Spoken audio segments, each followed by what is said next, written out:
You wake up in the morning and before your feet even hit the floor, you're already in performance mode. Your phone buzzes with a message. Maybe it's just a casual hey, but your mind turns it into a test. Did I say something wrong yesterday? Do they still like me? Did I mess up?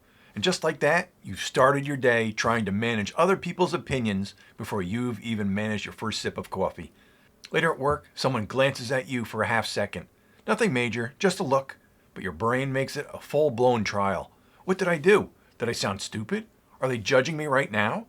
Suddenly, a random glance has you spiraling, as if you're standing on a stage with a spotlight on your every move.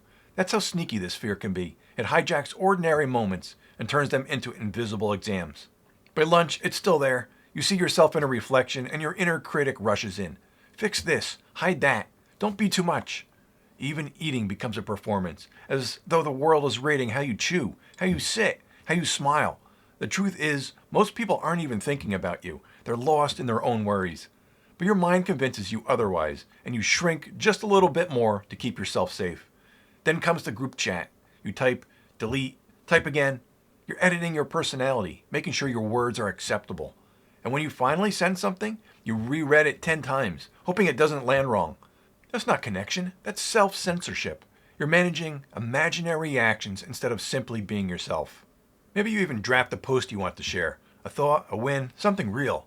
But just as you're about to hit publish, the panel of voices shows up. Who do you think you are?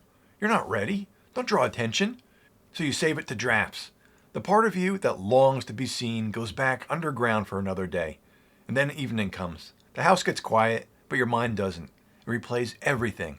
The glance, the chat, the almost post, a low-light reel. You criticize yourself harder than anyone else ever could. The truth is, nobody's holding you on trial anymore. You're the one keeping the gavel alive. Here's the shift though. Worrying about what others think isn't about them. It's about a nervous system that still believes approval equals safety. But you don't have to live on trial. You can step out of that courtroom. It starts small. Instead of asking, do they like this version of me? Ask, does this feel like me? When you feel yourself shrinking, try one honest sentence. Send it, say it, post it.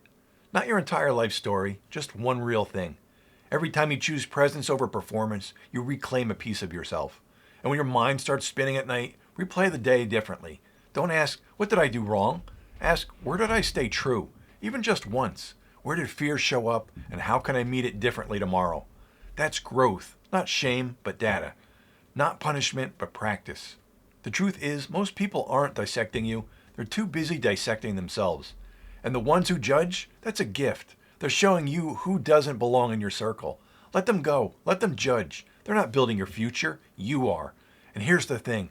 It's not about becoming bulletproof. It's about becoming rooted. A rooted tree still feels the wind, still bends when storms come, but it doesn't get uprooted every time the breeze shifts. You can still feel the sting of judgment and choose not to be carried away by it. So next time you catch yourself editing, shrinking, performing, pause, breathe, choose one small act of alignment over approval.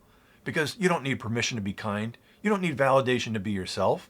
You've been worthy from the start. Stay positive, friends.